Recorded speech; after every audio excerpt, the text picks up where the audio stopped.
자, 고려시대 몽골의 침입에 대해서 배워보도록 하겠습니다. 교과서는 42쪽부터 보면 되고 책을 한번 읽고 선생님 영상을 보면 더 이해하기 쉬울 것 같아요.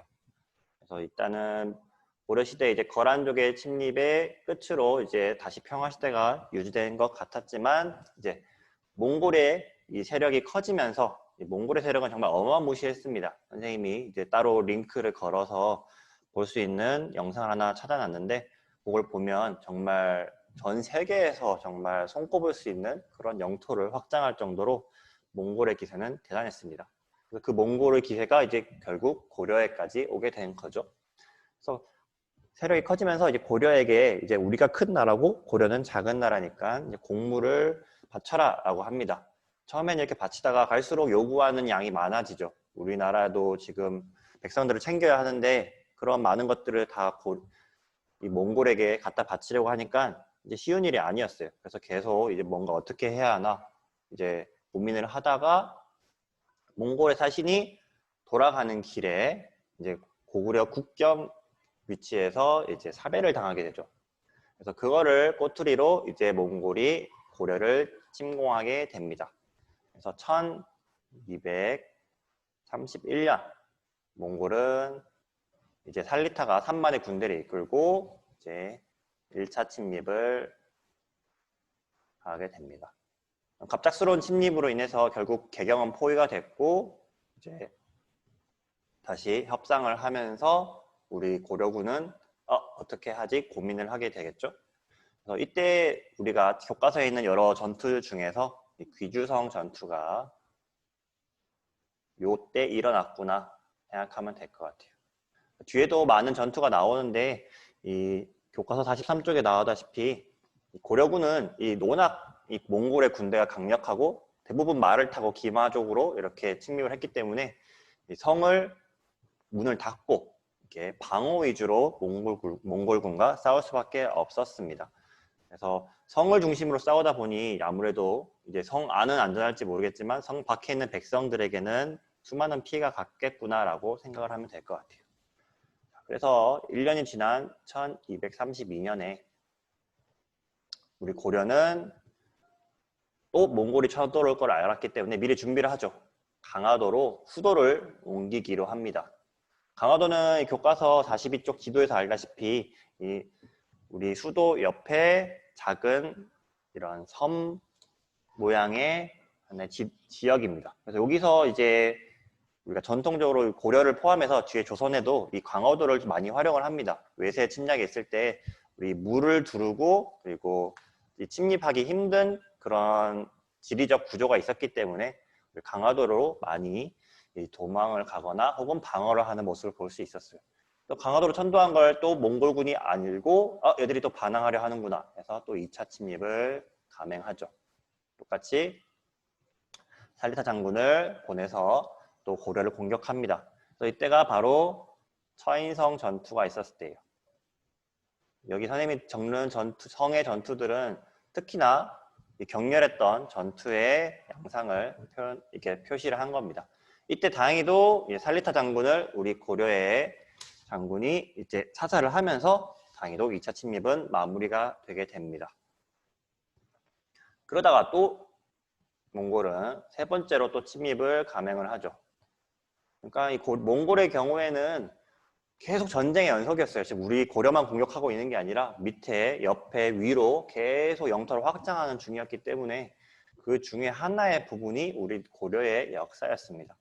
그래서 1234년에 세 번째 3차 침입을 이제 다른 장군, 이제 아까 봤던 살리타 장군은 사살을 됐기 때문에 다른 장군을 보내서 이렇게 공격을 하는데 요 3차 침입이 특히나 우리 역사적으로 힘든 부분이었습니다. 4년 동안 이제 침입이 이루어졌는데 이 두 번의 경우에 계속 우리가 성을 중심으로 방어를 하다 보니까 그리고 강화도를 아예 천도를 해버렸죠.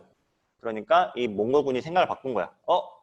뭐야 뭐 쟤들 도망갔네? 그러면 고려의 땅을 그냥 헤집어 놔야겠다 해서 국토를 그냥 유린합니다. 이 전 고려의 전 도시를 돌아다니면서 뭐 부술 수 있는 건 다 부수고 죽일 수 있는 건 다 죽이고 뭐 불태울 건 다 불태우고 이렇게 4년 동안 우리의 고려의 국토를 유린해 버립니다. 그래서 이때 정말 많은 문화 유적들이 많이 사라지게 됩니다. 대표적으로 우리 배웠던 황룡사 9층 목탑도 이때 바로 불타버립니다. 그 외에도 정말 유명한 많은 유적들이 이때 사라졌죠. 그래서 우리 고려인들이 이거는 우리 힘으로 어떻게 할 수가 없다. 부처의 힘을 빌리자 해서 요 3차 침입 때 또 시작된 게 바로 팔만대장경의 제작입니다. 뒤에 또 따로 한 챕터로 나오겠지만 이때 팔만대장경을 제작하면서 부처의 힘으로 우리가 이 몽골군의 침입을 극복하게 해주세요 라고 계속 불경을 만들기 시작합니다. 그래서 이게 16년 동안 만들어요. 뒤에 나오겠지만 그래서 꽤 긴 시간 동안 계속 몽골은 침입을 했다라고도 생각하면 되겠죠. 그렇게 4년 동안 국토를 유린한 다음에 좀 잠잠해지나 싶더니 또 1247년에 몽골의 왕이 바뀝니다. 몽골의 왕이 3대 몽골 왕이 새로 이제 세워지면서 또 알 수 없는 이유로 또다시 고려를 침입하죠. 그러니까 이 몽골은 최종 목표가 세계 정복이기 때문에 계속 땅을 넓히려고 합니다. 그래서 또 갑자기 침공을 하고 또 1253년에 또 몽골의 왕이 바뀝니다. 네 번째 왕이 올라옵니다. 그래서 이제 또 5차 침입을 하죠. 왕이 바뀔 때마다 자꾸 침입을 해요. 그래서 또 계속 공격을 하고 이때 우리 또 책에 나오는 충주성 전투. 충주는 우리 저 위에 있는 지역인 건 알죠? 충주성 전투가 이때 있었습니다. 그래서 계속 우리는 방어 중심으로 하고 침입이 있을 때마다 어마무시한 이런 피해들을 입게 됩니다. 우리 백성들의 피해가 어마무시했어요. 그러다가 이제 6차 침입까지 이어지죠. 6차 침입은 지금까지보다 더 잔인하고 더 파괴적으로 몽골군이 침입을 합니다. 1254년부터 59년까지 또 아까 봤던 3차 침입처럼 국토를 유린하기 시작해요. 그래서 이때는 정말 어마무시하게 피해를 받기 때문에 우리 그 기록 43쪽 교과서를 보면 몽골의 6차 침입이라고 네모에 있는 글이 있죠.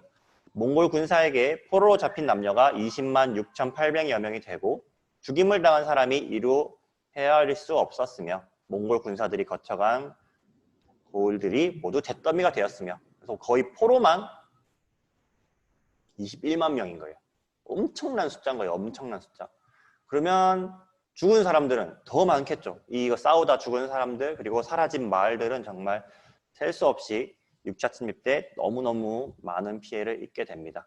그래서 결국에는 이 고려의 왕은 안 되겠다. 더 이상 몽골에 대적을 할 수가 없다. 라고 판단이 되어 1258년에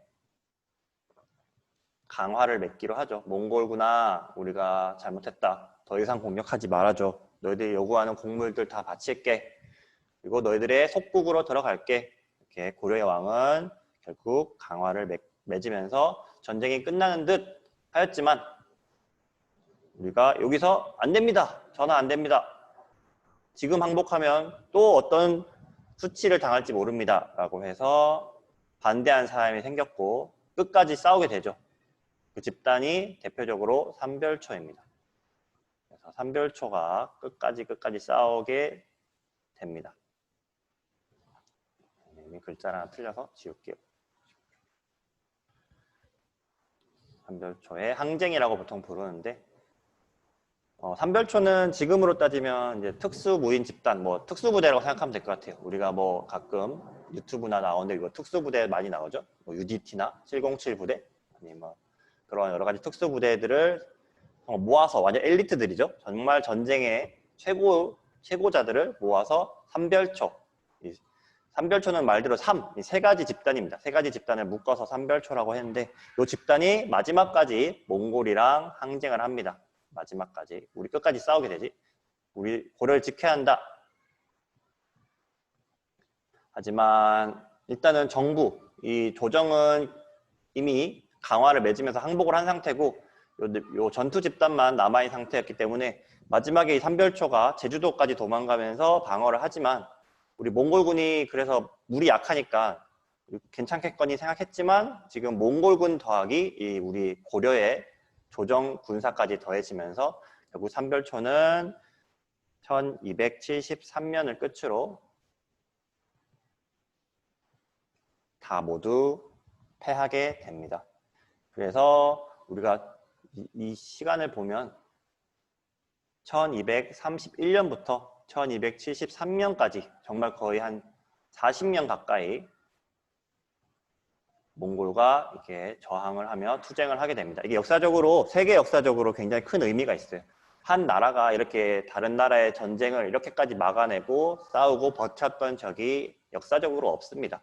그래서 이 몽골의 침입에 고려가 당하고만 있지 않았다. 물론 계속 국토가 유린당하고 많은 사람이 죽어났지만 끝까지 버티려고 노력했다는 점을 가지고 꼭 기억을 하고 역사적 의도 생각하면 좋을 것 같아요.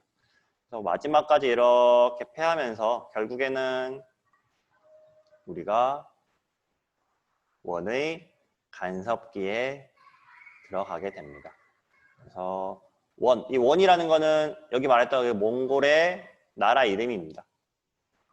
몽골이 원이라는 나라를 세워서 이제 엄청 큰 나라가 됐어요. 그래서 그 원이 우리 고려에 대해서 이래라 저래라 간섭하는 시기가 이제 시작되게 됩니다. 요거 내용은 뒤에 좀 더 자세하게 따로 영상을 준비하도록 할게요.